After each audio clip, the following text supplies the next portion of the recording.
international community is on high alert. There are fears of ISIS and Al Qaeda regrouping in Syria. In a globally connected world that we live in today, the impacts of certain events can go far beyond the borders of one country. So, what's unfolding in Syria has got everyone on their toes. From Washington to New Delhi, there are fears of jihadist terrorism deepening its roots with the fall of Syrian President Bashar al-Assad's government after rebel forces swept into Damascus this weekend. The incident has dealt a major blow to Iran's network of influence, but Israel, the United States, and Arab powers must now deal with the risk of rising extremism from the group of forces that will replace him. Chief among the rebel forces that ended 50 years of brutal dynastic rule by Assad and his father was Hayat Tahrir al-Sham or HTS. It's a Sunni Muslim group previously affiliated with Al Qaeda. It has been designated as a terrorist organization by the US and the UN. Now there are fears that HTS-led rebel coalition will favor a hardline Islamist government that is likely to lead to the resurgence of radical forces in the region. As despite the breaking of ties, the group still maintains strong ideological and organizational links with Al Qaeda in Afghanistan. Many of HTS fighters have been trained in Al Qaeda camps, and the group continues to share Al Qaeda's Salafi jihadist ideology.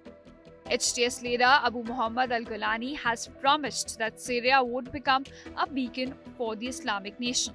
Now, what that nation would mean for the region and the world remains to be seen. It is also feared that lawlessness in Syria could allow the flourishing of extremist groups like Islamic State, whose ambition extend well beyond the country, seeking a global jihad. In 2014, the group swept through large territories of Syria and Iraq and established an Islamic caliphate, before it was driven out by a US-led coalition by 2019. Now, US President Joe Biden has already warned that Assad's departure was a moment of risk and uncertainty. The US military has also confirmed its commitment to staying in eastern Syria to combat the Islamic State or ISIS.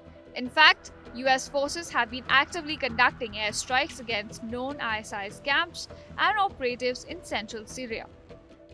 But, though weak and fragmented now, the Islamic State seems to be regrouping. And with the group's fighters escaping from prisons while rebels were advancing in Syria, has only added to the fears. Intelligence chiefs across the world are now quickly assessing the victory of Syrian rebels in the light of these concerns.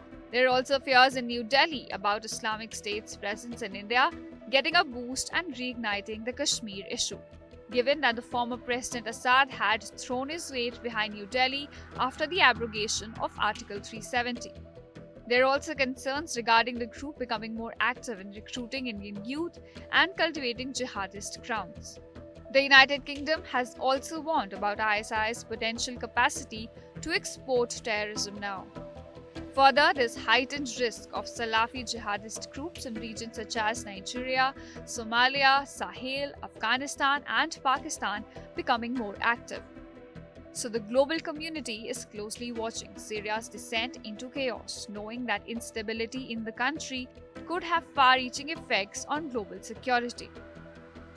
Bureau Report, India Today Global.